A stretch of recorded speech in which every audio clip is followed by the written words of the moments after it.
Muy buenas tardes.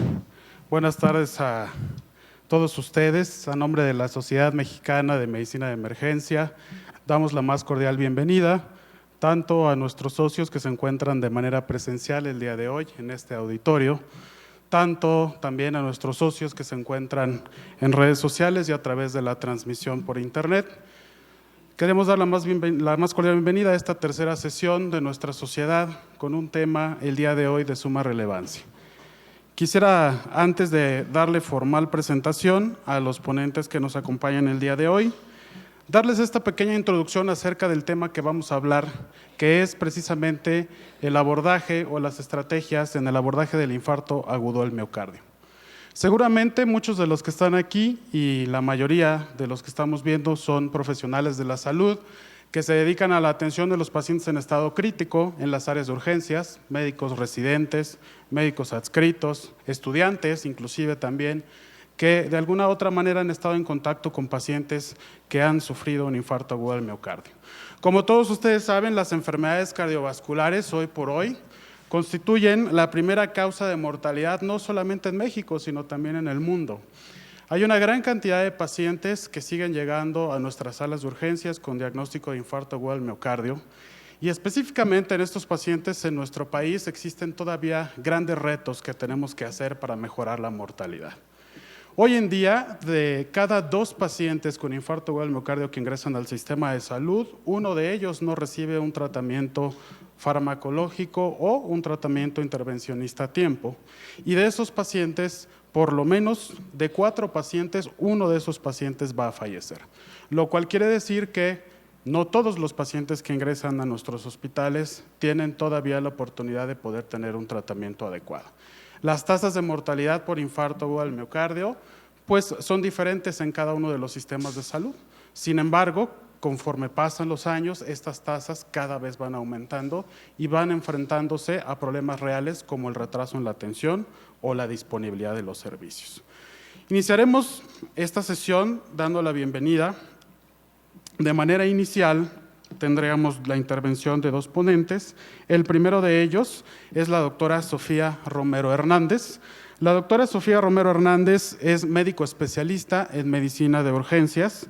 La doctora tiene un diplomado en toxicología clínica por parte de la Universidad Nacional Autónoma de México, es médico especialista egresado del Centro Médico ICEMIN, tiene una maestría en gestión hospitalaria por la Universidad Oriente de Puebla, es miembro de la Academia Internacional Medutopía, directora y fundadora de la plataforma educativa Eureka México, CEO del curso Coaching Mentoring en Educación Médica, subdirectora médica del Hospital Regional Emilio Sánchez Piedras de Apizaco, Tlaxcala y médico adscrito al Servicio de Urgencias del Hospital General ISSSTE de Tlaxcala, además de formar parte orgullosamente de la mesa directiva de esta sociedad. Doctora Sofía Romero, muchas gracias por estar con nosotros. Bienvenida.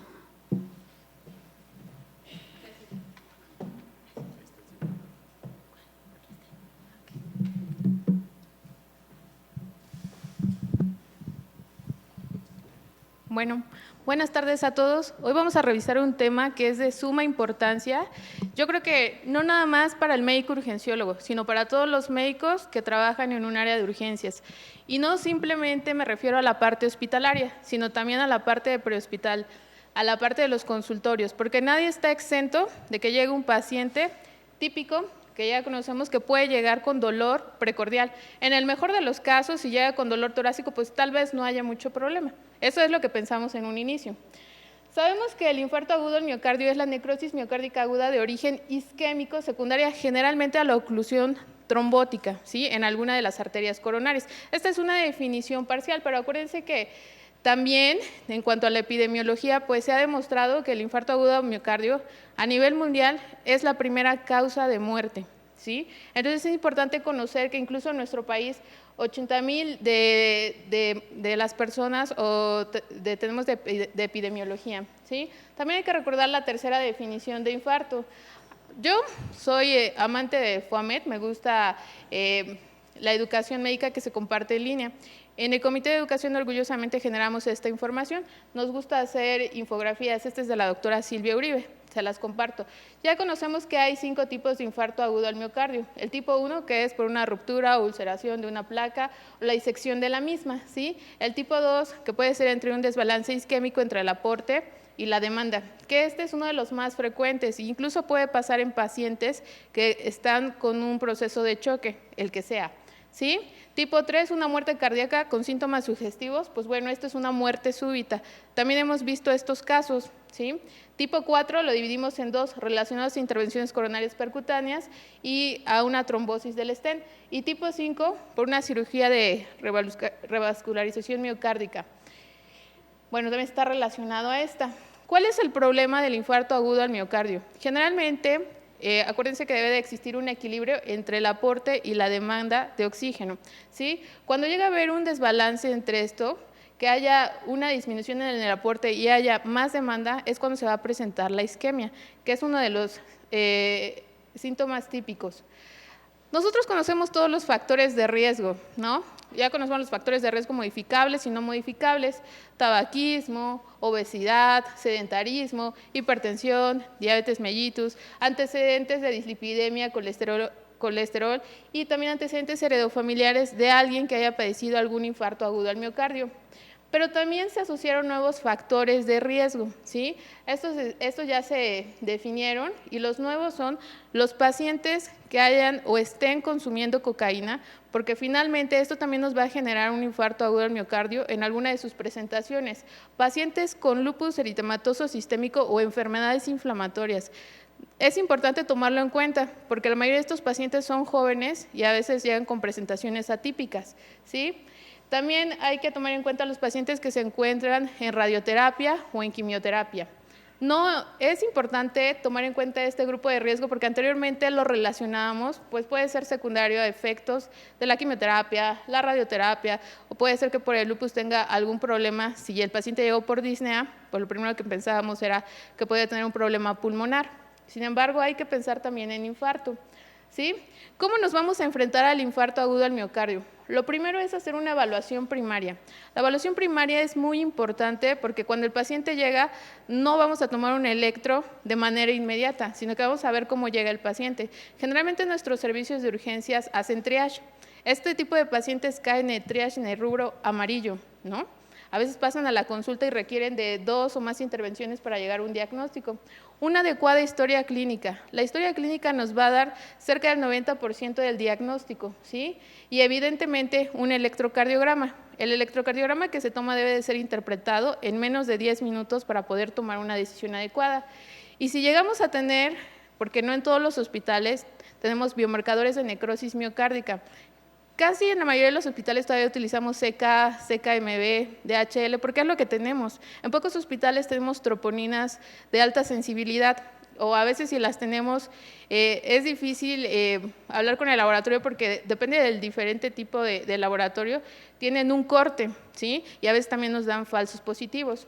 Entonces, lo primero es hacer el cuadro clínico. Acuérdense que la semiología es muy importante. A mí me gusta mucho esta mnemotecnia OPQ-RST, que nos va a definir cuando llega el paciente y ya estamos preguntando, ya que abordamos sus factores de riesgo, o cuándo comenzó el dolor. Es lo más importante. Sobre todo que el paciente lo defina. ¿Cuál es el acme del dolor? ¿A qué hora empezó? Con mayor intensidad. Eso es lo que vamos a tomar en cuenta, ¿sí? A veces antes del infarto puede haber cuadros de angina, pero el que nos interesa es el de mayor intensidad. P. Algo lo provocó. ¿Qué estaba haciendo usted cuando le dio el dolor? ¿Estaba en reposo? ¿Estaba haciendo alguna actividad? ¿Subiendo escaleras? ¿Acaba de comer? Eso es importante para tomarlo en cuenta. Q. La calidad del dolor. Que nos describa qué tipo de dolor es. Ya sabemos que en el infarto agudo del miocardio la característica del dolor es opresivo en la mayoría de los casos. Sin embargo, hay que tomar en cuenta que esto también se confunde con síntomas gastrointestinales en alguna ocasión y tenemos que verificar. R, la radiación. Ahorita les voy a explicar a qué zona se irradia el dolor y por qué, porque esto depende de la inervación. S, la severidad, y le pedimos al paciente que lo clasifique del 1 al 10 en la intensidad del dolor que él siente. Generalmente en este tipo de infarto, si nos va a dar el acme, pues generalmente nos dan el 10, nos dicen que es una sensación de muerte inminente. T, tiempo, cuánto duró el dolor, y también eso es muy importante para definir un infarto agudo al miocardio, ¿sí? En cuanto a la localización, acuérdense que hay la localización que nos pueden dar en irradiación son en la zona retroesternal, en el epigastrio, en el cuello, en la mandíbula, en la parte inferior, ¿sí? En la parte cervical o en la parte torácica, y esto es por la inervación del plexo solar. Entonces es importante que tomen en cuenta las irradiaciones, ¿sí? Hay fenómenos vagales que cuando se presenta al paciente pues es típico, este es el cuadro típico, ¿no? Puede haber disnea, náusea, puede haber vómito, sensación de indigestión, sensación de incontinencia o micción, y también debe haber fenómenos adrenérgicos en algunas ocasiones, como diaforesis, piel pálida, fría o palpitaciones. Pero ¿qué pasa en este rubro de pacientes en donde a veces los síntomas no son típicos, ni son el grupo etario normal al que estamos acostumbrados a ver, sino es un grupo joven y a veces puede tener síntomas atípicos? Hay que tomar en cuenta que el singulto también puede ser un equivalente anginoso, la disnea también, entonces no podemos descartarlo. Y el dolor en epigastrio también, sobre todo en las personas de la tercera edad. No puede salir de urgencias un paciente que llegue con dolor en epigastrio sin que se le haya tomado un electrocardiograma si es un paciente de la tercera edad, porque a veces se nos van. Los mandamos a la casa por una enfermedad acidopéptica y regresa a los 2 o 3 días con un choque cardiogénico, ¿sí? Pero ¿qué hacemos cuando ya nos enfrentamos al cuadro típico? Tenemos los factores de riesgo, pues buscamos los culpables, ¿no? ¿Qué le está generando el dolor torácico a ese paciente? Pues de manera inmediata lo primero que pensamos, y ya vimos que la primera causa de muerte es infarto, pues puede ser infarto, ¿no? Pero tampoco hay que descartar tromboembolia, disección aórtica, neumotórax, herpes. Eso no lo vamos a saber hasta que exploremos al paciente, por eso es importante explorarlo. Pero no son los únicos. Hay una gran variedad de síntomas que hay que hacer el diagnóstico diferencial, desde pericarditis, neumonía, ¿sí? Todos estos síntomas, síndrome de Takotsubo, vasoespasmo, todo esto tenemos que hacer el diagnóstico diferencial para determinar si es un infarto agudo al miocardio o no lo es. Cuando un paciente tiene un infarto agudo al miocardio, puede llegar con una presentación desde asintomático, tal vez sea una persona de la tercera edad que llegó asintomático y a lo mejor encontramos que tiene un infarto agudo al miocardio, puede llegar con una angina y entonces es cuando ahí ya verificamos, de acuerdo a la semiología, puede llegar con un dolor torácico y síntomas neurovegetativos, que ya les mencioné cuáles son, o puede llegar con estertores y disnea. Si llega con eso y hacemos una adecuada semiología y tuvo un acme, hay que pensar que ya lo podemos clasificar en Killip y Kimball desde el ingreso, ¿sí? Y puede llegar en choque cardiogénico e incluso en paro cardiorrespiratorio. Todos los pacientes que llegan en paro cardiorrespiratorio, a veces les damos RCP, pero acuérdense que hay que buscar las causas, y alguna de las causas de esta puede ser un infarto agudo al miocardio. Entonces, también hay que pensarlo, sobre todo si le vamos a dar tratamiento, ¿sí? ¿Cuál es el problema? El problema es que cuando llega el paciente, si entra en uno de estos 3 rubros que ya les mencioné, si llega con un cuadro típico, si hacemos una adecuada semiología, si tiene una adecuada historia clínica, acuérdense que el diagnóstico del infarto se hace con 2 de 3 criterios, y si tomamos un electrocardiograma en donde vemos elevación del segmento ST, pues ya tenemos el diagnóstico. Lo vamos a dejar en un umbral terapéutico, el cual nos da podemos tener el porcentaje del diagnóstico en más del 80%.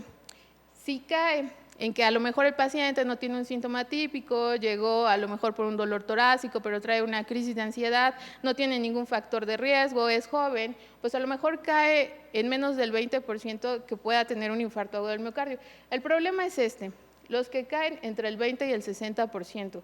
Estos pacientes están en un umbral diagnóstico y vamos a requerir de otro tipo de herramienta para poder hacer el diagnóstico, ¿sí?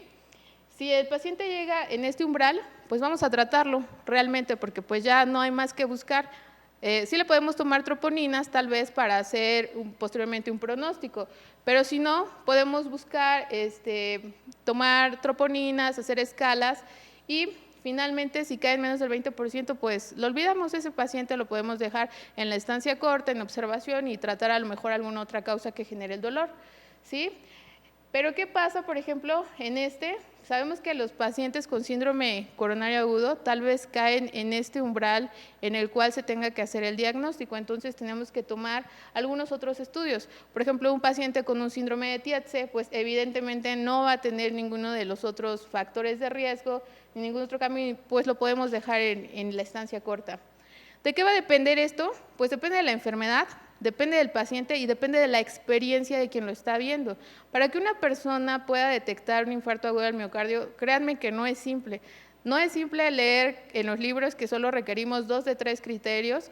No es simple ver el primer electrocardiograma la primera vez y hacer el diagnóstico de un infarto agudo del miocardio. Tal vez si vemos el signo de bandera, ¿no? Pero no es simple, y sobre todo porque nos vamos a enfrentar a otras cosas, que es el principal reto del urgenciólogo, ¿sí? Hay que buscar qué es lo que le está pasando a estos pacientes. A estos pacientes, pues independientemente de lo que le está pasando, ya lo sabemos.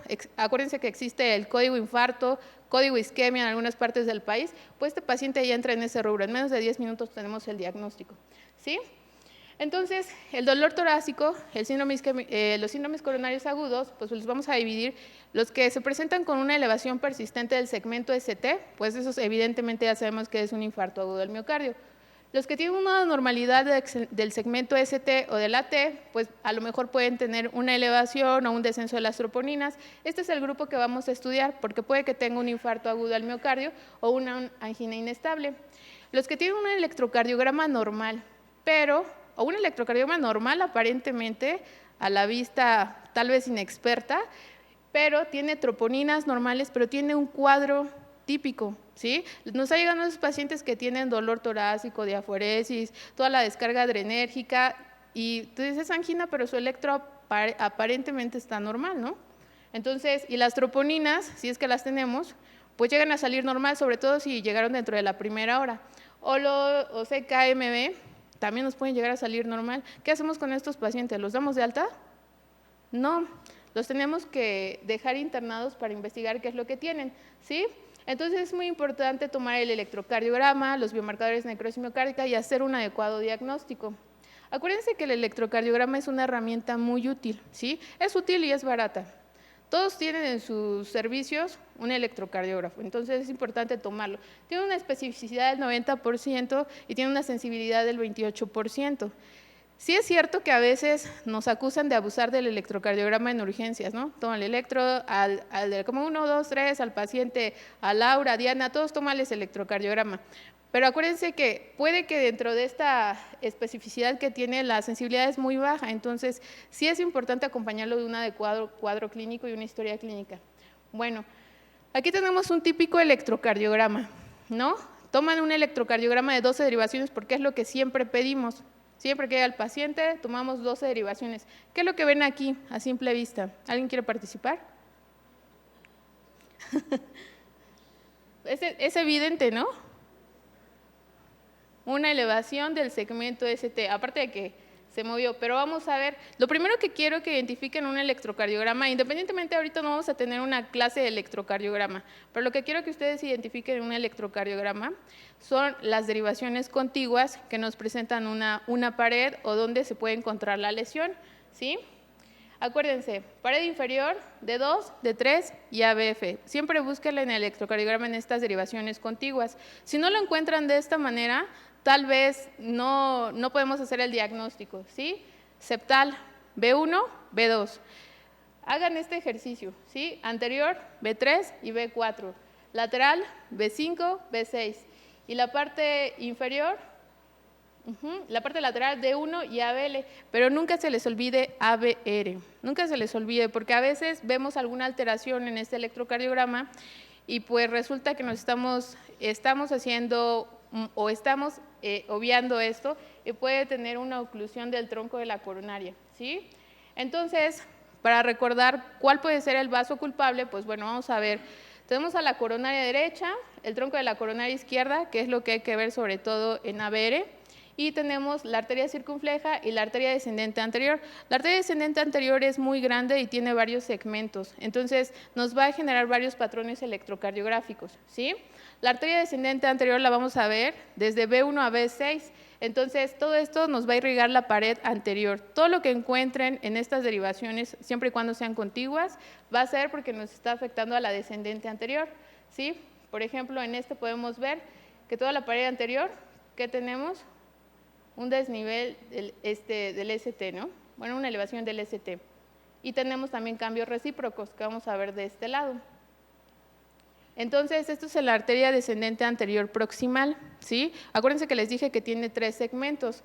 Podemos ver un supradesnivel del ST en ABR y en B1, y un infradesnivel del ST en la pared inferior.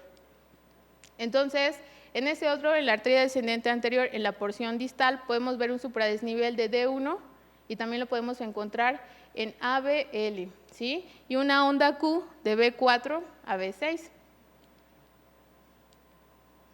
Aquí tenemos otro electrocardiograma en el cual podemos ver que tiene un infradesnivel del ST, ¿no? Lo tenemos aquí desde B1, B2, B3, B4, ¿sí? Entonces estamos en la porción de la arteria descendente anterior. Coronaria derecha, ¿dónde la vamos a encontrar? D2, D3 y ABF. ¿Sí? 80% de los síndromes coronarios agudos con supradesnivel del ST nos vamos a encontrar que tiene una afectación en la pared inferior y generalmente este irriga el nodo auriculoventricular. Entonces es importante mencionarlo porque se va a acompañar de ciertas complicaciones como bloqueos, bradicardias, ¿sí? En la coronaria derecha también podemos encontrar un supradesnivel del ST en D3 y en D2, un supradesnivel del ST inferior más un supradesnivel del ST en B1 y un supradesnivel del ST inferior más un infradesnivel del ST en D1 o ABL nos hablan de que está afectada la coronaria derecha, ¿sí? Este es un electrocardiograma con un síndrome coronario agudo en el cual hay un supradesnivel del ST de la pared inferior. ¿Dónde está la pared inferior? D1, D2, D3, ¿no? La arteria culpable, coronaria derecha. La arteria circunfleja, vamos a encontrarlo en D2, D3 y ABF. También lo podemos encontrar en D1 y en ABL. Esto nos va a hablar de que hay una alteración en la irrigación en la pared inferior, la inferolateral o la lateral, ¿sí? Podemos encontrar una afectación de la arteria circunfleja en supradesnivel del ST en D3 y en D2, supradesnivel del ST inferior más un supradesnivel del ST en D1 y ABL. Un supradesnivel del ST en la pared inferior y un infradesnivel del ST en B1 y B2. ¿Sí? Aquí lo podemos ver, tenemos el supradesnivel y el infradesnivel. Entonces, ¿estamos afectando ahí a qué arteria? ¿Cuál? Sí, así es, la arteria circunfleja es la culpable.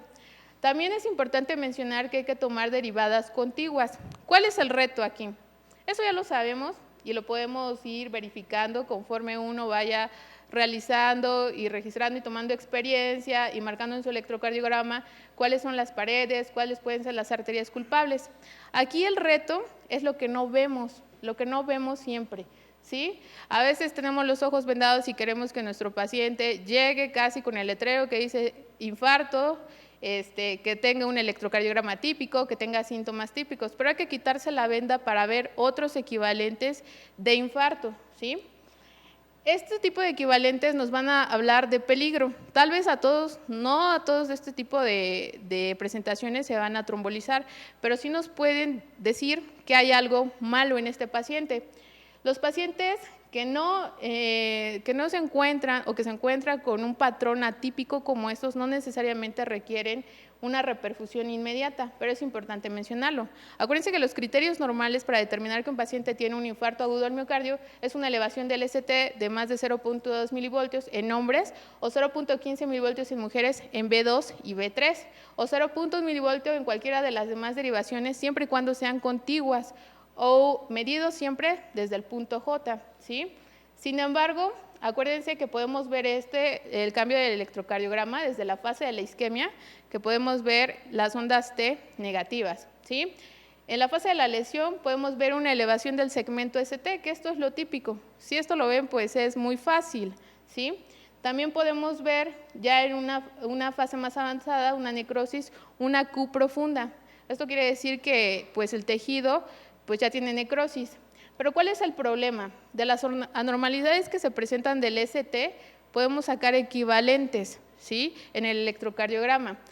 Vamos a hablar de esgarbosa, del síndrome de Wellens, de las ondas T de Winters, ¿sí? De la reciprocidad temprana en ABL, del infarto agudo al miocardio de la pared posterior. Este es un electrocardiograma y ustedes ven a simple vista, tiene un bloqueo completo de la rama izquierda del haz de His. Tal vez no hay mucho problema. Y no hay mucho problema porque les quiero decir que si el paciente llega a urgencias y llega por otra situación y le toman un electro y encuentran esto, no busquen mucho. Pero si el paciente llega a urgencias por un dolor torácico o llega con datos de bajo gasto cardíaco y ustedes le toman un electro y encuentran un bloqueo completo o un bloqueo de rama izquierda de las de His, sí tienen que buscar los criterios de Esgarbosa y los modificados por Smith. A los demás no se los busquen si no tienen otro cuadro de presentación, ¿sí? Entonces lo vemos y ¿qué hacemos? Pero que lo va a aplicar los criterios de Esgarbosa, ¿no? Bueno, la regla de la propiedad de discordancia. Acuérdense que aquí, si la regla de la propiedad de discordancia quiere decir que si QRS es positivo, ST siempre va a ser negativo y viceversa, y eso es lo que tienen que buscar en el electrocardiograma, ¿sí? En estos criterios de Esgarbosa nos dan puntos.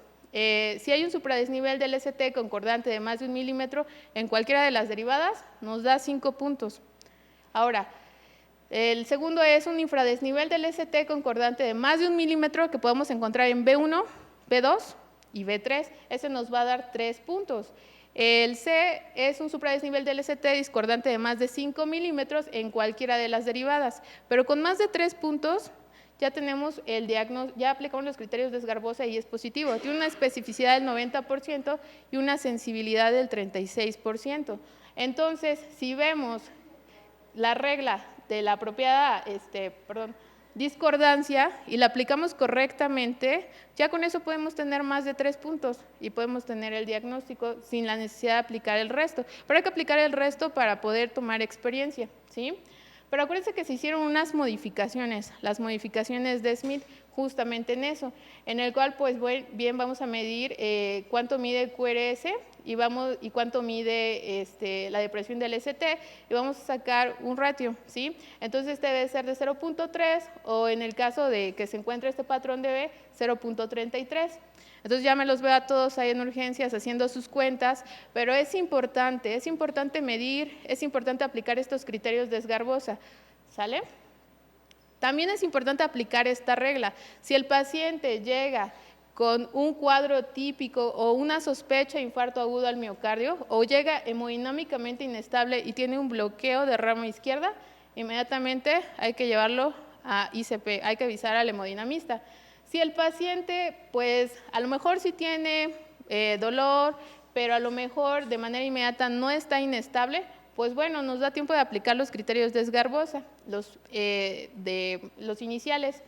Entonces, si sale positivo, acuérdense, pues también lo llevamos a hemodinamia. Pero si queremos aplicar los de Smith, también, si nos llega a salir positivo, a hemodinamia. Pero si aplicamos los criterios y nuestro paciente no está inestable, pues realmente no. O sea, lo podemos dejar en observación si todavía tienen cierta sospecha, hay que hacer una serie de electrocardiogramas. Si desean, pues a lo mejor un ecocardiograma para ver cuál es la causa de ese dolor o algún otro cuadro acompañante al bloqueo de rama izquierda. Sí, a lo mejor este paciente sí va a requerir una angiocoronaria, pero después. Y si lo encontramos normal, pues no hay que hacerle nada invasivo, ya lo dejamos ir a su casa. Una recomendación muy importante es que si ustedes están en un turno de la noche y les llega un paciente con bloqueo de rama izquierda y no encuentran, o a lo mejor no encuentran síntomas típicos y al otro día tienen la oportunidad, déjenlo y que pidan en el archivo su expediente. Si tienen duda hay que comparar electrocardiogramas previos, eso siempre es muy importante, ¿sí? No se vayan con la primera impresión, porque los pacientes no llevan sus electrocardiogramas, hay que pedirlos. Ahora, ¿cuál otro vamos a ver? El síndrome de Wellens. ¿Sí? Este también fue descrito en 1982 y nos habla sobre todo de un patrón sugerente de oclusión de la arteria descendente anterior en su parte proximal. ¿Sí? No es típico, hay que sospechar un síndrome coronario agudo, es un patrón electrocardiográfico y a veces, y en muchas de las ocasiones, evoluciona un infarto agudo al miocardio. Entonces, estos pacientes deben de ser tratados, porque si ustedes los dan de alta, se nos pueden escapar en las partes iniciales. No es de manejo médico, así que no se estresen, pero sí tienen que tener vigilancia porque estos pacientes se llegan a infartar, ¿sí? En esto vamos a ver que hay la onda T, es simétrica tanto positivo como negativo. Si nosotros trazáramos una línea isoeléctrica, vemos que la parte positiva y la parte negativa es simétrica. Entonces, podemos detectarlo esto sobre todo en la B1, B2, B3. Hay dos tipos. El tipo 1, que es este en el que podemos ver que la onda T es un poco más negativa sin embargo puede tener la misma característica en esta zona del punto J, y tenemos esta otra que es la tipo 2, que esta es la que puede ser un poco más simétrica. Si ven este tipo de alteraciones en el electrocardiograma, piensen que el paciente puede tener una oclusión de la arteria descendente anterior, ¿sí? La otra, las ondas T de Winters, también estas fueron descritas en el 2008, ¿sí? Este es un patrón que también se relaciona con una oclusión, pero aquí sí, aguda, de la arteria descendente anterior. Es importante, representa en 2% de las oclusiones de las arterias descendente anterior, y aquí viene el tip más importante, se presenta en hombres jóvenes y que pueden tener hipercolesterolemia. Entonces sí es importante mencionarlo, ¿sí? Aquí sí vamos a tomar 4 criterios. Si nosotros vemos este electrocardiograma, lo primero que vamos a ver es que tiene ondas T altas simétricas en las derivadas precordiales. Y se ve, y uno si viera esto de manera inicial, ¿qué puede pensar que es? Calocitosis, ¿no? Podríamos pensar que llegara a ser, pero aquí vienen otras características que nos van a hacer descartarlo. Tenemos que buscar también una depresión ascendente del ST de más de 1 milímetro. Todo eso va a aparecer en el mismo electrocardiograma. También podemos encontrar una ausencia de elevación del ST en las precordiales, ¿sí? En las precordiales no va a haber elevación del ST. 4. Vamos a encontrar también un supradesnivel del ST en ABR de 0.5 a 1 milímetro. Entonces, si lo vemos todo, en el electrocardiograma encontramos alguno de estos cambios o encontramos todos los cambios, pues tenemos que pensar que el paciente tiene una oclusión aguda de la arteria descendente anterior, ¿sí? Acuérdense, ondas T de Winters. Y lo otro que vamos a ver, pues bueno, es los cambios recíprocos en ABL. Y es que poco a veces volteamos a ver estas derivadas. Resulta que llega este paciente y pues vemos este electrocardiograma y ¿cómo lo ven?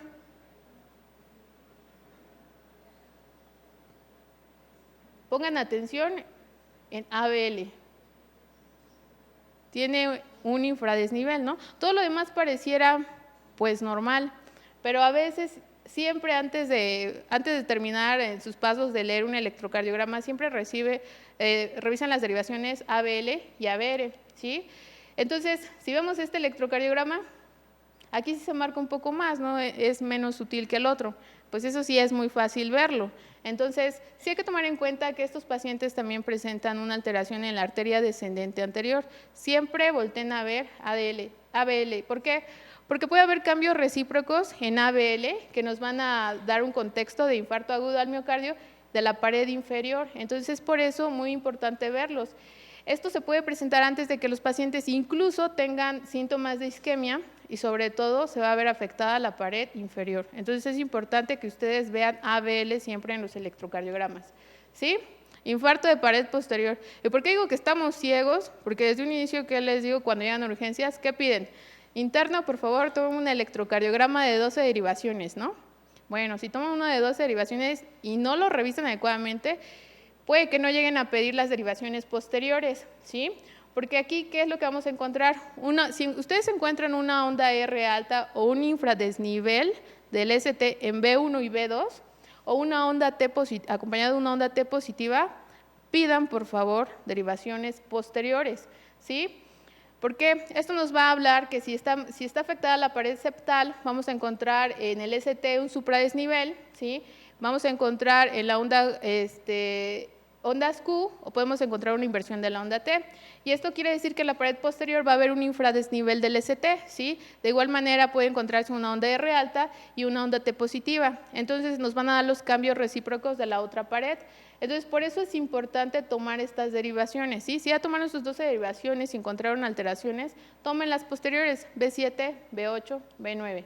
¿Sí? Y entonces ahí podemos ver los cambios recíprocos. Es importante siempre pensar en un infarto agudo al miocardio de la pared posterior. ¿Y quién va a ser la culpable? Pues la circunfleja en el 85% de los casos, ¿sí? Ahora, ¿qué más vamos a pedir? Si ustedes tienen un cuadro típico y tienen uno de los criterios que les acabo de mencionar de los electrocardiogramas, ¿qué vamos a hacer con ese paciente? Pues lo vamos a trombolizar, ¿sí? Acuérdense que de los que les mencioné de las ondas del patrón de Wellens, Pues no, porque eso se van a ICP. La de Winters también tiene que ir a ICP porque es una oclusión aguda de la arteria descendente anterior, ¿sí? Pero si tienen uno con bloqueo de rama izquierda con síntomas típicos, pues bueno, ese sí lo pueden trombolizar. Pero también es importante tomar troponinas, y troponinas, pues acuérdense que hay en todo el cuerpo. Pero aquí nos van a importar la troponina T y la troponina I, son las que vamos a medir en este contexto, ¿sí? Nos van a hablar del daño miocárdico con evidencia de elevación de los biomarcadores. Como les comento, lamentablemente no todos tenemos troponinas en nuestro hospital, pero pues tenemos CK y CKMB, ¿sí? Puede haber pequeñas áreas de lesión que van a hacer que se eleven las troponinas, pero también hay otras causas por las cuales se pueden elevar las troponinas que a veces nos dan falsos positivos. Falla cardíaca, tromboembolia, procedimientos, arritmias, falla renal. Entonces es importante tomarlo en cuenta. Yo les recomiendo que vayan a su hospital, vayan al laboratorio y pregunten a los químicos si tienen troponinas, porque a veces las tenemos y ni sabemos. Y como nadie las pide, se llegan a caducar y ya no se las vuelven a surtir. Entonces es importante tomarlo en cuenta, ¿sí? Hay que medirla porque todas tienen puede haber una elevación, pero hay un percentil. Estas troponinas, últimamente en las generaciones que ya son ultrasensibles, incluso hay un corte en el cual puede haber una elevación en pacientes sanos. Eso no significa que el paciente esté infartado. Depende mucho del sexo, depende de la edad también, la elevación de las troponinas, ¿sí? Hay que medirla al ingreso. Hay varios estudios en los cuales se han medido troponinas, como Grace, en los estudios europeos también se han medido. E incluso hay reglas en las cuales se determina en qué momento se toman las troponinas, ¿sí? Si llega su paciente con todos los síntomas típicos y tiene los 2 de 3 criterios, ¿ustedes les tomarían troponina? ¿Si ya tienen 2 criterios? No para hacer el diagnóstico, pero sí para el pronóstico. Pero si su paciente ya vimos que a lo mejor tiene un cuadro atípico, pero tiene cambios electrocardiográficos, tal vez sí vamos a necesitar de las troponinas. Entonces, está la regla en la cual se toman las troponinas en el comienzo del dolor. Por eso es importante preguntarle al paciente cuándo comenzó el dolor. Si el paciente, acuérdense que las troponinas se elevan a las 4 horas de iniciado el cuadro isquémico. Sin embargo, por eso es importante preguntarle al paciente el dolor. Si tal vez llega en la primera hora y le tomamos troponinas, puede que salgan normales, pero podemos hacer un delta de troponina, ¿sí? El delta de troponina es que le tomen la inicial cuando empezó el dolor o lo más cercano posible, y que le tomen la siguiente a las 2 horas, que es la regla 1-2, o incluso a las 3 horas, que es la regla 1-3, y se hace un delta de troponina para ver si varió. Evidentemente, si no cambió, si no elevó, pues el paciente no tiene una alteración que nos pueda indicar que pueda estar infartado, y pues ya para qué la toman. Incluso las troponinas pueden persistir elevadas por 2 semanas, y como les comento, pueden encontrarse elevadas en personas sanas, ¿sí? Por eso es importante que vayan a sus laboratorios, pregunten qué laboratorio les está dando las troponinas, qué tipo de troponinas son las que tienen, ¿sí? Pues la troponina que nos vamos a medir son la troponina T, que solamente hay una y pues ya ni se usa. De las troponinas T, pues de hecho ya ni hay, ¿sí? Hay troponinas T de 4ª generación que pues son viejas. Tenemos troponinas ultrasensibles también de la T, no importa si tienen T o tienen I ultrasensible, y de las troponinas sí tenemos muchas, ¿sí? Nada más así como tenemos las de 1ª generación, las de 2ª generación, las de 3ª generación, pero es importante que ustedes vayan a sus laboratorios, ¿sí? Entonces vamos a ver en esta curva que dependiendo del tiempo, pues se van a elevar las troponinas, ¿sí? Tenemos a la troponina I, a la troponina I ultrasensible y estas troponinas pues empiezan a elevar a partir de las 4 horas. Entonces, si llega su paciente en la primera hora, pues tal vez no le salga positivo, pero podemos tomar un delta de troponina, ¿sale? Entonces, acuérdense, paciente de bajo riesgo con clínica más un electrocardiograma que a lo mejor no es sugestivo y necesitamos el otro criterio, hay que tomarlo. Y también hay que tomar en cuenta ciertos scores, ¿sí? Está el score de Grace, el score de TIMI, pero realmente uno que es un poquito más clínico es el score de Heart, ¿sí? Entonces sí es importante. ¿Qué vamos a ver aquí? ¿Qué nos va a medir? La historia. Si ustedes una adecuada historia clínica, créanme que van a tener el diagnóstico. Nos da una puntuación de 0 a 2. El electrocardiograma, lo que encontremos en el electrocardiograma, si es una elevación significativa del ST, pues nos va a dar 2 puntos. Si podemos encontrar otros datos de repolarización no específicos, pues nos puede dar 1 punto. Si lo encontramos normal, nos da 0 puntos. ¿Sí? La edad también es importante. No es lo mismo un paciente de 65 años, de 45 años, o un paciente de menos de 45 años, aunque pues últimamente hemos visto que hasta los pacientes pediátricos se llegan a infartar. Entonces, esto no aplica para ellos, pero en algún caso lo podemos utilizar. Y las troponinas, ¿sí?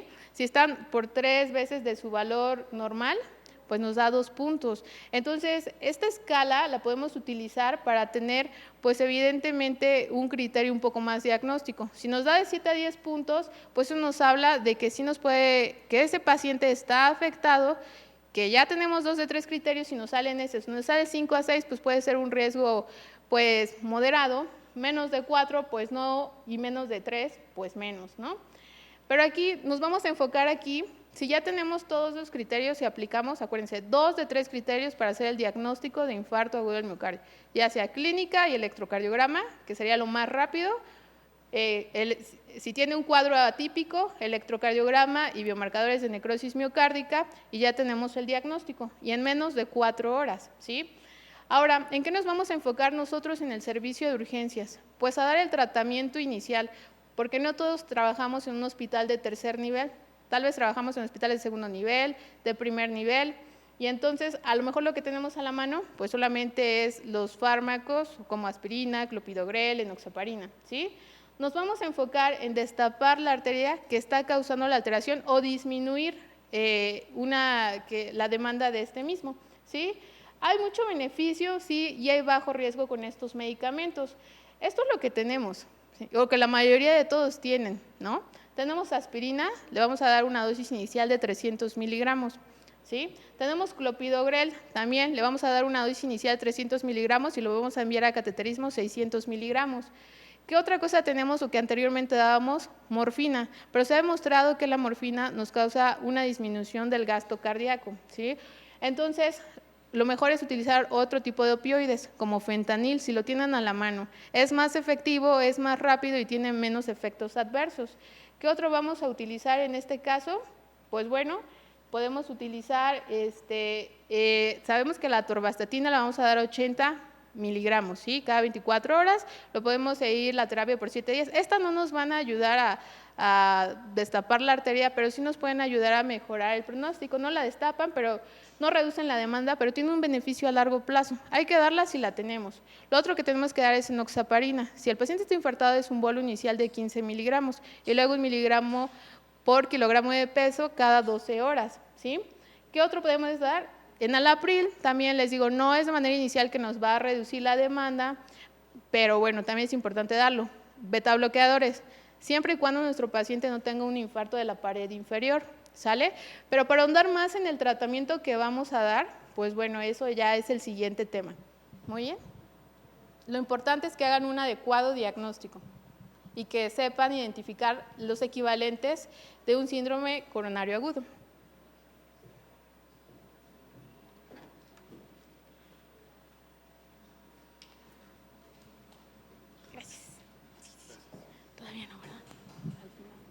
Muchas gracias. Agradecemos a la doctora Sofía Romero.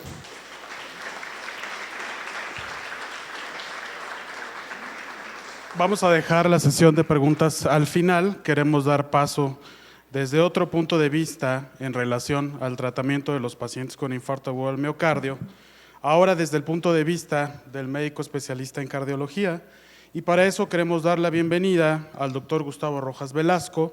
El doctor Gustavo Rojas es médico con especialidad en medicina interna del Hospital de Especialidades Centro Médico Nacional Siglo XXI, especialidad en cardiología con subespecialidad en cuidados coronarios y urgencias cardiovasculares del Instituto Nacional de Cardiología Ignacio Chávez, médico adjunto del Departamento de Terapia Intensiva Cardiovascular del Instituto Nacional de Cardiología, diplomado en Gerencia Estratégica en Institución de Salud, especialista certificado ELSO, profesor adjunto del Diplomado de Ecocardiografía del Instituto Nacional de Cardiología y miembro titular de la Sociedad Mexicana de Cardiología, así como miembro fundador de la Sociedad Mexicana de Medicina Crítica Cardiovascular. Doctor Velasco, muchas gracias por estar con nosotros y adelante. Muchas gracias.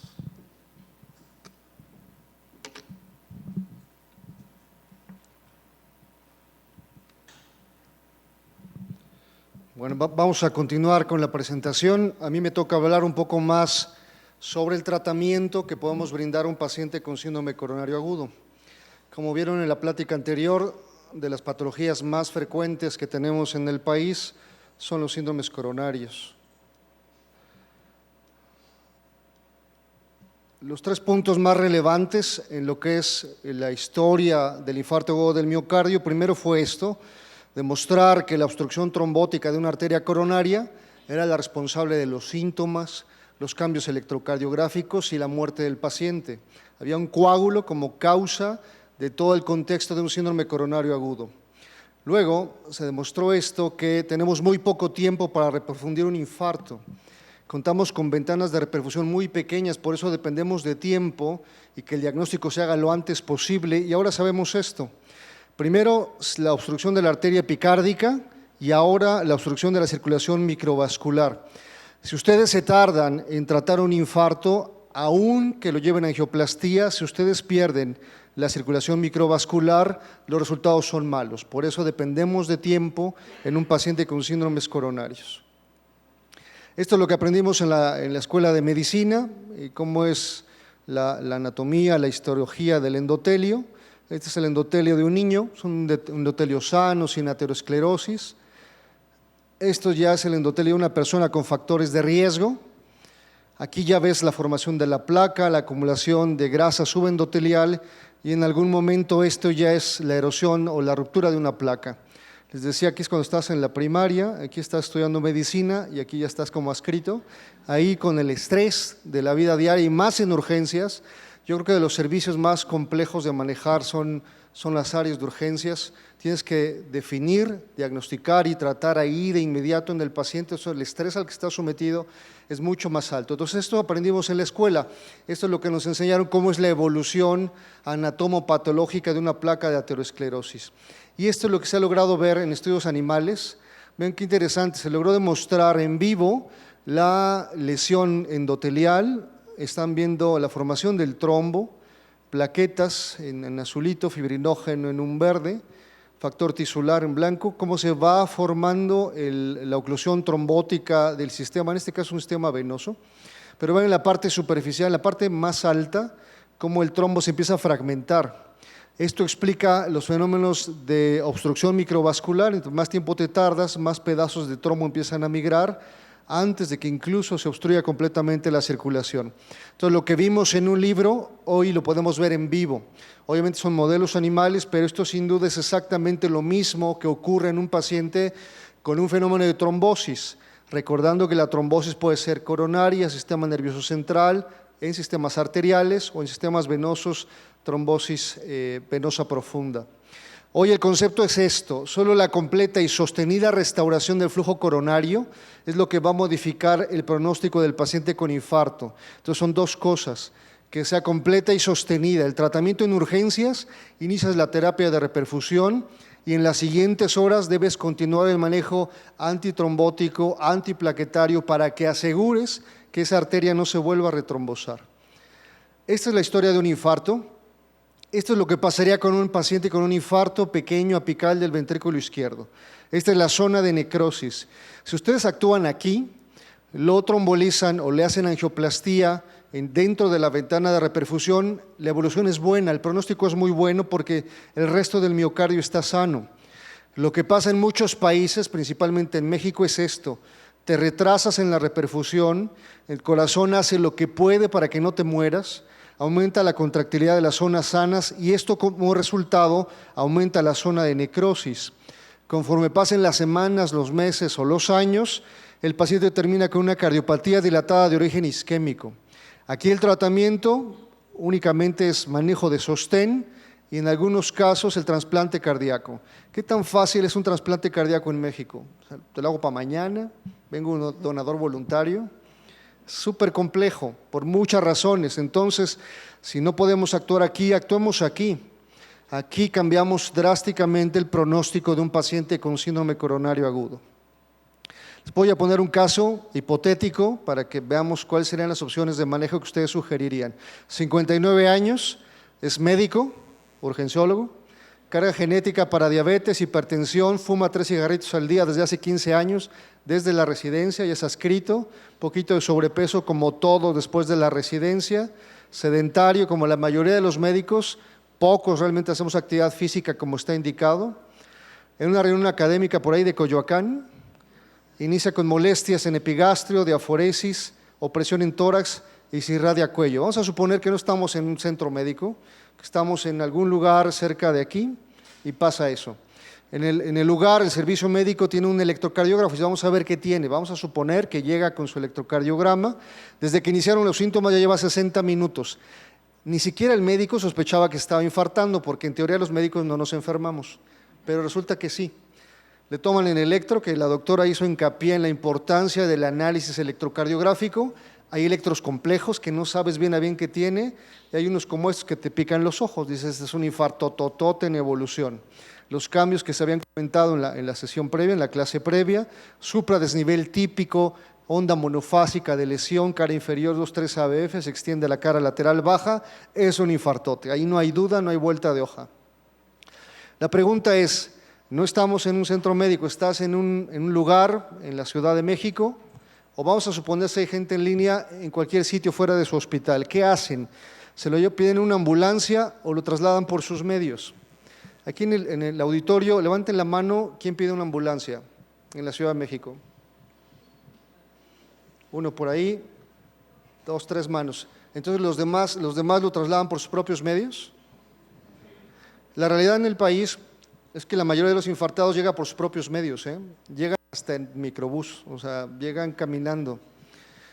Hay dos situaciones: uno, el paciente no sabe que está infartado; dos, la persona piensa que hay algo grave está pasando, pero para que llegue una ambulancia lleva muchísimo tiempo, y a veces dice, mejor súbelo a tu carro y llévalo, aunque lo correcto es trasladarlo en una ambulancia, porque si fibrila en el camino, si no eres James Bond, no hay forma que traigas un desfibrilador en tu carro. Entonces, lo ideal sería una ambulancia. Los problemas logísticos del país hacen que la mayoría de los pacientes con infarto lleguen a urgencias por sus propios medios.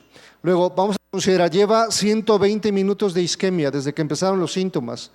Vamos a suponer que llega a su hospital, ustedes están a cargo del servicio de urgencias y es su paciente. 120 minutos, y es su compañero de trabajo, mejor compañero de residencia. ¿Qué hacen? Indican trombolisis, lo trasladan a otro hospital con angioplastía primaria si su hospital no lo tiene, o depende. Levante la mano, ¿quién trombolizaría el caso? Más o menos la mitad. Entonces, levanten la mano, ¿quién lo traslada a un hospital con angioplastía? Uno por ahí, solito. Levante la mano, ¿quién diría depende? Poquito menos. Ojo, no hay respuestas buenas o malas, esto es mucho de opinión. La mayoría de los casos depende. Si te cae mal, pues no le haces nada. Si te cae bien, ves si es posible un traslado a una unidad con angioplastía primaria. Si no es posible y tienes trombolisis, por supuesto que sería la acción. Tendrías que trombolizarlo. Todos los médicos que trabajan en un servicio de urgencias, todos deben estar preparados y capacitados para trombolizar a un paciente. Ahora vean ustedes, de antecedentes rápidos, me puse a curiosear, hace un año más o menos abrieron los archivos de New England y mi pregunta era, ¿cuál habrá sido la primera publicación de New England? La primeritita, página 1, volumen 1, número 1, y miren lo que me encontré, era angina de pecho. La primera publicación de New England, volumen 1, número 1, página 1 a la 11, sobre angina de pecho. Lo interesante en esta publicación de 1812, esto lo tomé textual de la publicación, es esto. Lo que ellos dicen es, la angina de pecho son paroxismos o la misma enfermedad se provoca al caminar cuesta arriba o después de una comida abundante, se acompaña sensación de muerte si se continúa en movimiento y en reposo la angustia disminuye. Esto forma parte de angina de pecho. Es 1812. En este año, en este mes, el diagnóstico de un síndrome coronario empieza con lo mismo. El interrogatorio del paciente, la sospecha clínica. Si ustedes no analizan bien un dolor torácico, como les dijo la doctora, se van a confundir porque hay 1000 causas de dolor torácico, pero el diagnóstico es el mismo. Desde 1812 hasta el día de hoy, el diagnóstico de sospecha de un infarto en evolución es clínico. Ahora, las causas son muchas, o sea, no es solo mala suerte, se te juntan muchas cosas. Alteraciones de lípidos, alteraciones en resistencia a la insulina, diabetes, hipertensión arterial, incluso fenómenos inflamatorios. Todo esto en conjunto te provocan un infarto, no es una sola cosa. La OCDE, el problema en México es el sistema de salud. No son los médicos, que tenemos parte de culpa, pero el sistema de salud como tal, hay un problema que tenemos, un incremento de enfermedades cardiovasculares, incremento en la diabetes y pocos recursos. De los países de la OCDE, por lo menos hasta lo que publican en el 2011, el que menos invierte en salud es México. Ojalá con estos cambios de gobierno no terminemos ya fuera de ese, ya hasta por acá. Ese sería el peor error. En lo único que no puedes cortar recursos es en salud. Ya estábamos bajos en recursos, ojalá no termine peor la cosa. Otro factor que influye, ¿por qué tenemos más enfermedad cardiovascular en México? Es el incremento en la esperanza de vida. Vean ustedes, esto está publicado en esta página, están todos los datos a nivel internacional. Ellos dicen que para 1990 las mujeres, lo observado, es que vivían hasta 74 años, casi 75 años. Para el 2015 las mujeres estaban arriba de los 78 años. Y vean los hombres en los 90, 68 años, para el 2015 todavía no alcanzamos la sobrevida de las mujeres. Los hombres vivimos menos por muchas circunstancias, pero lo más importante es, las mujeres están migrando de enfermedades neoplásicas como el cáncer cervicouterino o el de mama, están migrando a enfermedad cardiovascular, se están muriendo de infarto o de EBC. Las mujeres se estresan más, chambean más, fuman más y en contexto, si viven más años, tienen todas las posibilidades de tener una complicación cardiovascular por infarto al miocardio o accidente cerebrovascular. ¿De qué se mueren los mexicanos? Tampoco estamos inventando el hilo negro. Esto es lo que publicaron hasta el 2015, Plan Nacional de Desarrollo 2011. Las principales causas de muerte en México son las cardiovasculares, y ahí el infarto y el EBC y la diabetes. Por lo tanto, en urgencias tienen que ser expertos en complicaciones agudas de diabetes y en síndromes coronarios. Obviamente accidentes cerebrovasculares, porque ahí lo diagnostican y ahí lo tratan. No hay tiempo para más, Muchas veces ni siquiera el traslado te va a dar tiempo de hacerlo, por lo tanto, tienen que ser expertos en diagnosticarlos y en tratarlos. Causas de muerte ya extendido hasta el 2015, lo mismo, enfermedad isquémica cardíaca y diabetes. No está cambiando, no está bajando y las estadísticas piensan que va a estar peor. Este es un concepto interesante, se llama placa vulnerable. Uno pensaría que la mayoría de las personas que se mueren por infarto tienen una placa aterosclerosa enorme y está casi totalmente tapado. Y no es así. Estos pacientes que murieron por infarto, vean ustedes, dijeron placas de más del 70% en la obstrucción, obstrucciones entre el 50 y el 70% y obstrucciones menores al 50%. La mayoría de los que se murieron por infarto tenían lesiones, casi el 70% menores al 50% de obstrucción. Por lo tanto, no tenían angina. Por lo tanto, una prueba de esfuerzo pudo haber salido negativa. Por lo tanto, podían hacer guardias seguidas y no les pasaba nada. Pero el estrés, el tabaco, la diabetes y el sobrepeso hace que la placa se erosione, se rompa y se infarte. Esto es la composición de la placa y no el grado de estenosis, es el principal determinante de vulnerabilidad. Eso es un mensaje muy importante. No porque no tengas angina, no porque no tengas sobrepeso, no eres un paciente de riesgo. Complicaciones importantes en México, la diabetes. Si todos preguntamos, ¿tenemos algún familiar en primera línea, tus abuelos o tus papás con diabetes? Les apuesto que el 99% de los que estamos aquí tenemos ese antecedente, ya tenemos carga genética para diabetes. Luego vean ustedes, la sobrevida que ya vimos, los hombres vivimos menos. Si se agrega diabetes, empeora la cosa. Esta es la sobrevida de un paciente sin diabetes. Si tienes enfermedad metabólica, baja ya 6 años tu esperanza de vida y peor aún, si tu diabético se infarta, la esperanza de vida se reduce 12 años. Estamos hablando de gente que se infarta a los 50, 55, que no son viejitos, son gente que está chambeando, que son jefes de familia, los hombres o las mujeres, que están en una etapa productiva todavía, y si caen en este problema, la sobrevida se reduce drásticamente. Hay que hacer algo en la prevención, obviamente en el diagnóstico, y si ya está la complicación, en el tratamiento. Y aquí empiezan los problemas. ¿Cuál es la situación del tratamiento del infarto en México? Vean ustedes, el doctor Carlos Martínez del Instituto Nacional de Cardiología publica esto en el 2016, Renacica 3, en análisis de 3 series consecutivas del estado del tratamiento del infarto en México. Lo preocupante, esto: terapia de reperfusión por trombolisis, 37%. De todos los infartados, solamente el 37% lo reperfundimos farmacológicamente. Entonces dirás, bueno, debemos hacer mucha angioplastía primaria. Pues no, 15%.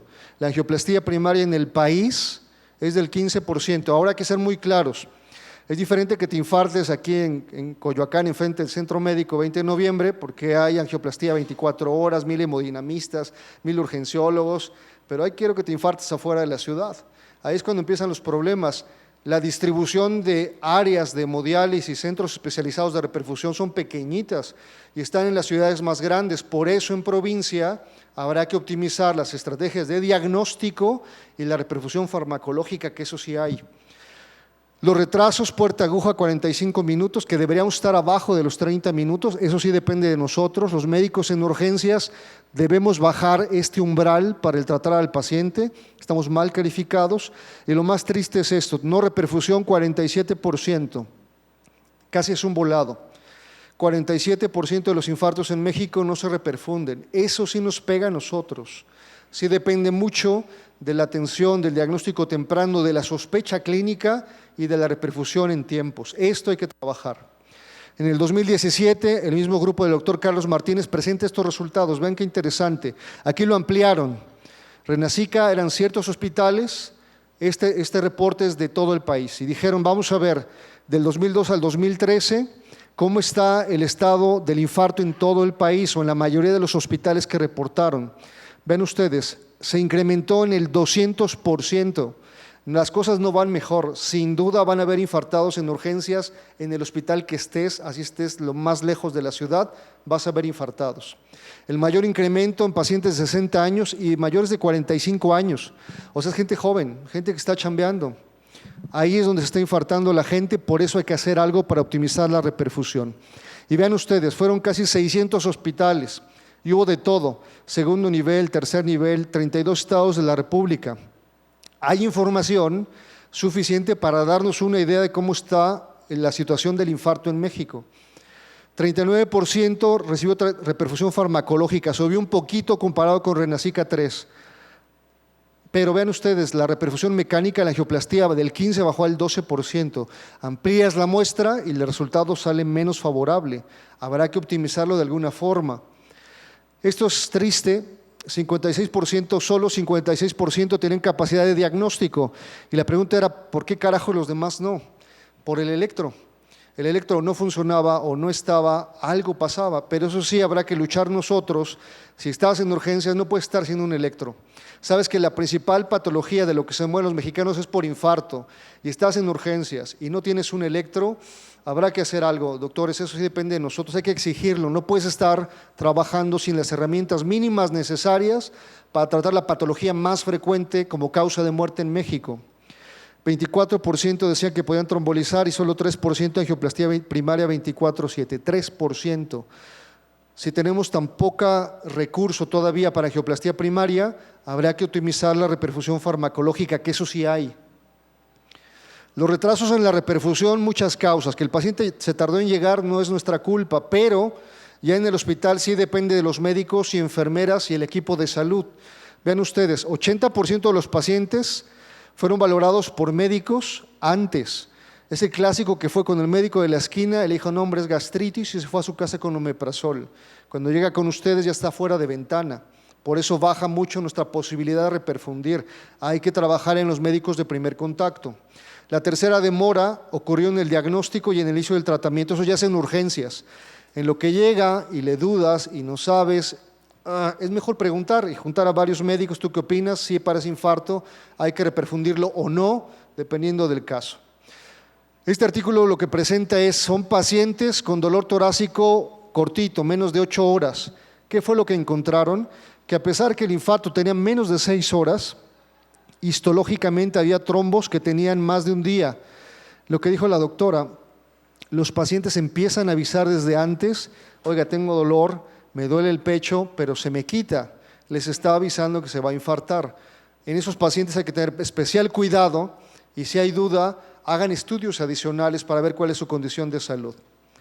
La situación actual del infarto es un problema grave de salud en el país, muy grave, mucha diabetes, mucha hipertensión, población más vieja, alta incidencia de cardiopatía isquémica, desafortunadamente pocos recursos para angioplastía primaria y poca reperfusión farmacológica. Esa es la situación del infarto en nuestro país.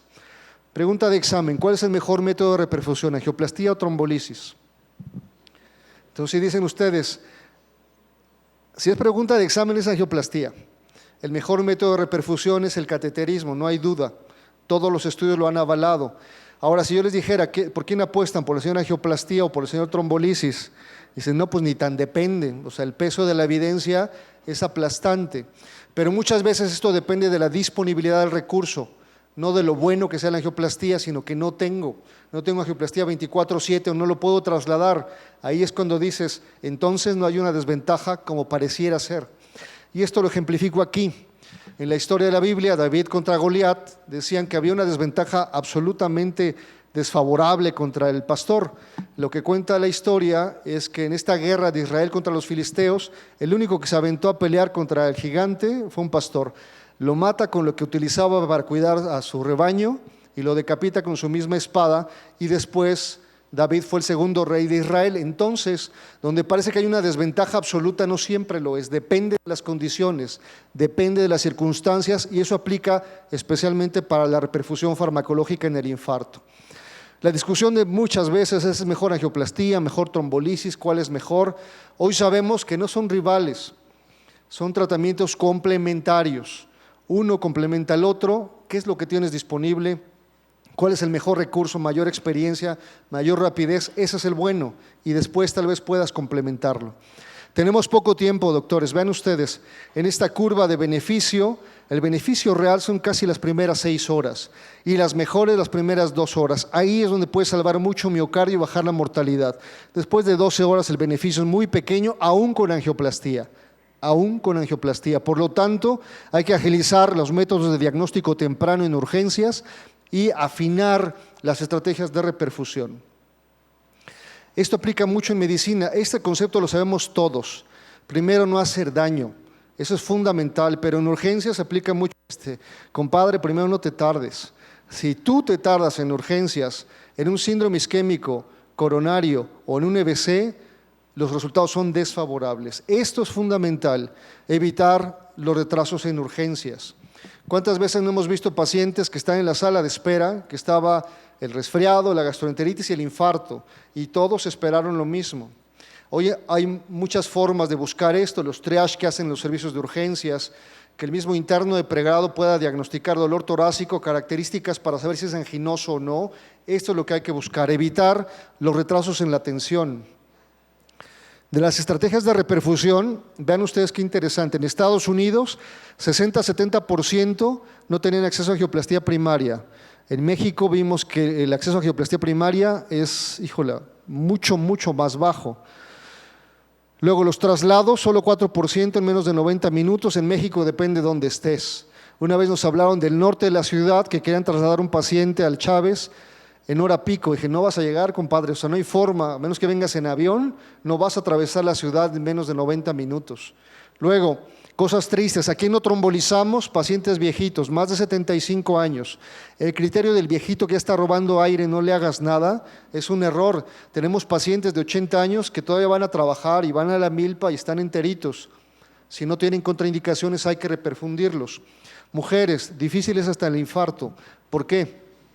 Por alguna razón, doctoras, no es machista, en las estadísticas se demostró que a las mujeres se tromboliza menos que a los hombres. habiendo mujeres en urgencias, médicos en urgencias. Entonces, ¿por qué carajos? Parece ser que puede ser por la tolerancia al dolor. Las mujeres toleran más el dolor que los hombres. El hombre somos más chillones. Empieza el dolor y ya traes a tu esposa y a tus hijos, me estoy muriendo, me voy a despedir. Y las mujeres no. Es más, las mujeres no van a urgencias hasta el otro día para no despertar al gordo. Entonces, probablemente, factores como la tolerancia al dolor o la manifestación más atípica del dolor en las mujeres hace que no les demos terapia de reperfusión. Hay que tener especial cuidado en las mujeres con dolor torácico y factores de riesgo. Y lo más triste es esto: las causas de no reperfusión, de acuerdo al registro norteamericano 12 al Grace, es que el médico no interpretó bien el electro. Eso es muy triste porque esto es causa totalmente directa y relacionada con los médicos. Si hay duda, doctores, tomen electros seriados. Si hay duda, traigan un experto, alguien más, al cuate que le sabe más al electro, a la doctora que dio la plática previa. Oiga, doctora, ¿qué opina? Porque entonces solo así no se les va a escapar un infarto. ¿Cuáles son las estrategias de reperfusión? La primera es angioplastía primaria. Si tienes angioplastía primaria 24/7 o puedes trasladarlo en corto plazo, es angioplastía primaria. Lo que pasa en nuestro país, que es el recurso menos probable, tienes que optimizar la trombolisis. La reperfusión farmacológica está en las guías, ahí está. No lo puedes hacer angioplastía, trombolízalo. Y ellos dicen, estas son las norteamericanas, ya que lo trombolizaste, busca la farmacoinvasión, que ahí sí tienes más tiempo, 24 a 48 horas. Las europeas dicen lo mismo. Angioplastía como primera opción, trombolisis la segunda. La trombolisis sigue en las guías, nadie la ha sacado, la recomiendan en caso que haya un retraso para la reperfusión mecánica, y ya que existe trombolisis, busca la farmacoinvasión. Ese es el concepto actual. ¿Quieres mejorar resultados? Trombolízalos rápido, trombolízalos en ventana y después busca la angioplastía programada, que es el concepto de farmacoinvasión. Esto es el concepto de farmacoinvasión. Surge de este estudio, el STREAM, y lo único que hicieron es decir, a ver, vamos a ver, hacemos angioplastía primaria a este grupo, y a los trombolizamos, y en 24 horas hacemos la angioplastía, ya con más tiempo. Esto aplica para sus hospitales. Oye, no tengo angioplastía 24/7, bueno, trombolízalo, y mañana, ya con más calma, ya le salvaste la vida, le salvaste el miocardio, ya lo llevas a angioplastía. Lo que ellos demostraron es que no hubo diferencias, angioplastía primaria versus farmacoinvasiones fue igual. Eso nos da esperanza que aunque en los siguientes años todavía no tengamos más centros con angioplastía, podamos aplicar la farmacoinvasión. Ustedes trombolizan y en 24 hasta 48 horas lo refieren a un centro con angioplastía.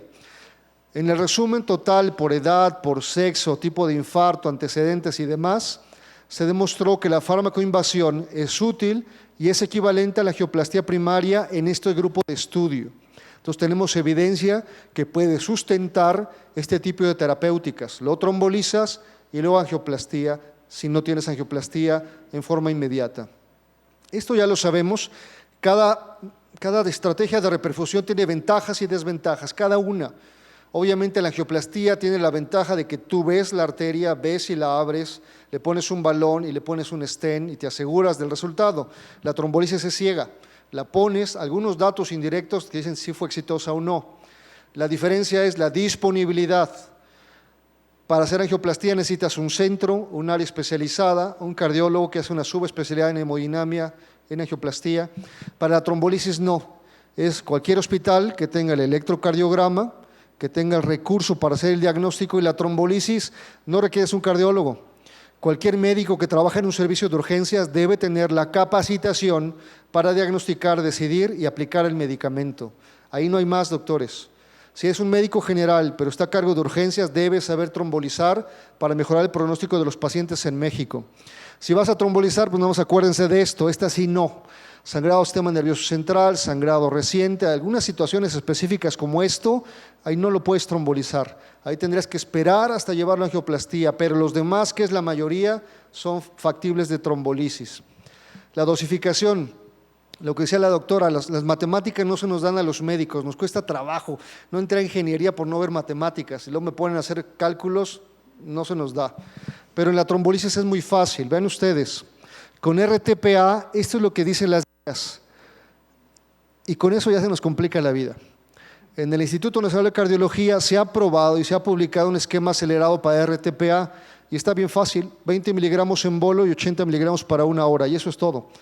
20 miligramos bolo y 80 miligramos en 1 hora. Digo, si eso no te aprendes, si estás en problemas, ¿no?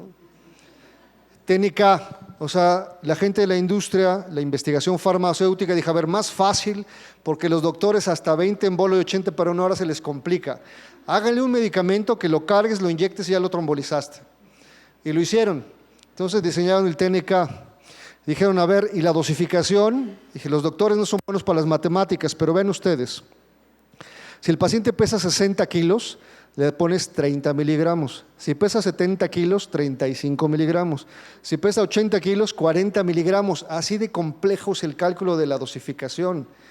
Y si la enfermera no te quiere mucho y te lo pregunta en mililitros, pues es igual, 60 kilos, 6 mililitros, 70 kilos, 7 mililitros y 80 kilos, 8 mililitros. Si con dosificaciones tan absurdamente sencillas, un medicamento que lo administras por un catéter periférico, nunca central, lo canaliza la enfermera, le pones la inyección de 6 mililitros, 7 mililitros, ya lo trombolizaste. Si con eso no mejoramos la reperfusión en México, estamos en problemas, necesitaríamos una quinta transformación o algo más, algo debería pasar. ¿Qué podemos hacer, doctores? ¿Qué es lo que hay? Ya vimos la situación en México, la cosa no está bien y va a estar peor. ¿Qué podemos hacer los médicos? Diagnosticar. Lo más importante, si es la sospecha, que es clínica, no requieres nada más que el interrogatorio, confírmala. Si ya la confirmaste, reperfunde. ¿Con qué estrategia? La mejor que tengas disponible. Ustedes definirán, de acuerdo a los recursos de su hospital, el área donde trabajan, con qué van a reperfundir. Y recordar que la trombolisis está en la mesa, es un recurso aplicable, útil y que cualquier médico en urgencias debe saber manejar. Tratamiento oportuno es la única forma de mejorar el pronóstico del paciente con infarto. Mis conclusiones son estas. La reperfusión mecánica es el mejor método de reperfusión, no hay duda. Angioplastía es el mejor método, pero la disponibilidad y el costo lo hace ciertamente o hasta cierto grado inaccesible. La reperfusión farmacológica tiene amplia disponibilidad, desafortunadamente subutilizada, pero mejora resultados con la farmacoinvasión que les presenté. Trombolízalo y luego angioplastía.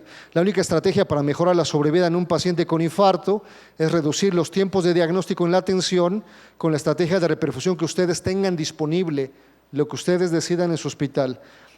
Y esto es lo más importante, la reperfusión es totalmente del equipo de salud. De nosotros depende que el siguiente Renacica 4 dé mejores resultados y entonces haya una cuarta transformación en el infarto. Muchas gracias por su atención.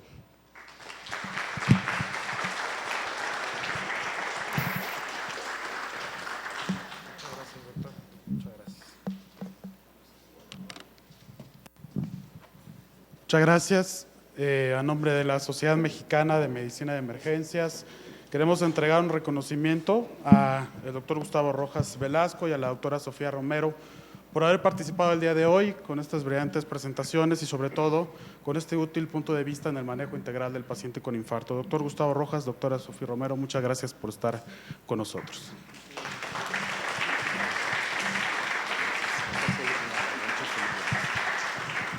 Quisiéramos saber si hay alguna pregunta o alguna intervención por parte de las personas que se encuentran presentes aquí en la sesión. ¿Alguna duda en cuanto a lo que se comentó el día de hoy en nuestra sesión? Expertazos todos en manejo del infarto agudo al miocardio. Muy bien, adelante. Sí, gracias. Hola, muy buenas noches a todos. Doctor, sí, perdón. Quiero hacer una pregunta. Hace rato, doctor, nos comentó sobre todos los paradigmas y toda la confusión que existe en el abordaje del paciente mayor de edad, específicamente mayor a 75 años, al octogenario. Existen muchas dudas en cuestiones a diagnósticos, a cómo lo abordo, a si lo trombolizo o no lo trombolizo. Con base en su experiencia, ¿qué nos puede comentar respecto de cómo lo hago, cómo lo trombolizo, qué dosis utilizo, qué fármacos? Porque de repente parte, y yo creo que todos los hemos visto, no se tromboliza porque es un paciente mayor de edad, con todo y que tenía toda la indicación para realizarlo. Respecto a la reperfusión en pacientes de más de 75 años, el mayor miedo es las complicaciones por sangrado. Efectivamente son pacientes que tienen potencialmente más riesgo de hemorragias y la más importante es el sistema nervioso central.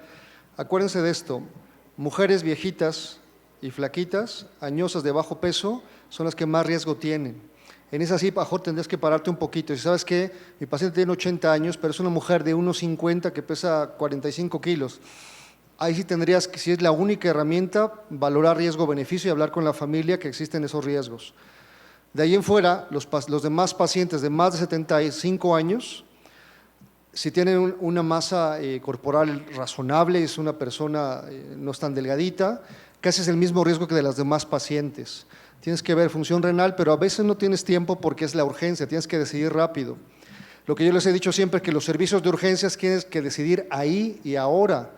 Cuando va a la medicina interna, que ya pasaron 24 horas, pues ya es otra historia, ya todo el mundo vio qué pasó y cómo sucedieron las cosas, pero en urgencias no. Entonces, recomendaciones generales: 75 años, si la condición general del paciente es buena, se debe reperfundir.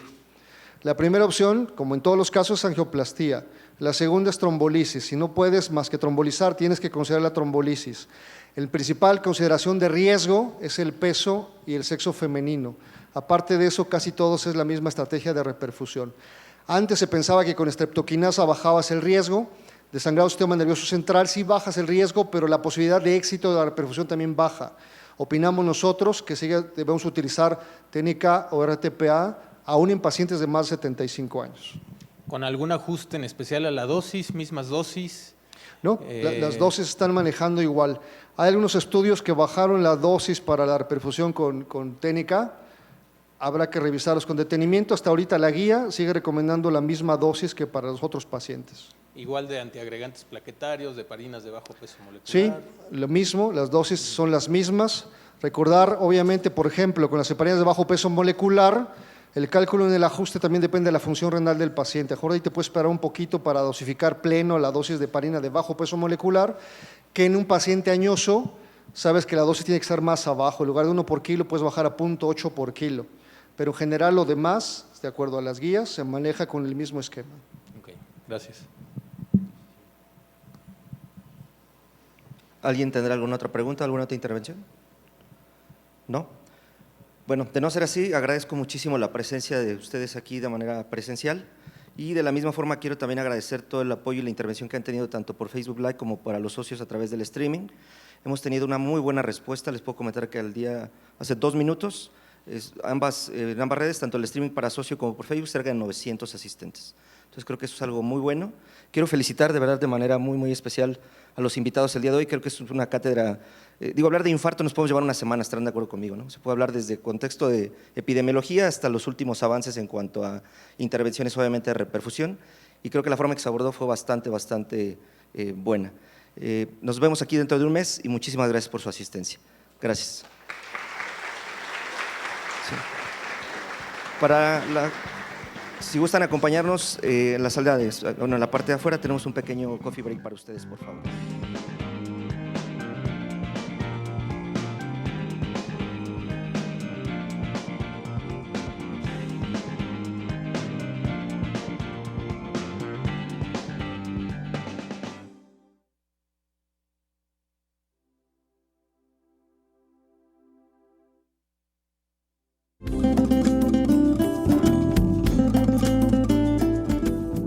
En nombre del gobernador Héctor Astudillo, gobernador del estado de Guerrero, queremos agradecer a todos los integrantes de la Sociedad Mexicana de Medicina de Emergencias por haber preferido Guerrero y haber preferido Acapulco para llevar a cabo su convención. Esta convención para nosotros es muy importante y queremos decirles que estamos muy contentos, que estamos felices porque los queremos recibir con cariño, con amor aquí en nuestra tierra. Y también decirles que van a encontrar un Acapulco diferente, un Acapulco con nueva infraestructura, con un nuevo aeropuerto, con obras de infraestructura que van a facilitar que su congreso sea todo un éxito. Gracias por escoger Guerrero, gracias por escoger Acapulco para llevar a cabo su convención. Sean todas y todos bienvenidos a Guerrero, bienvenidos a Acapulco.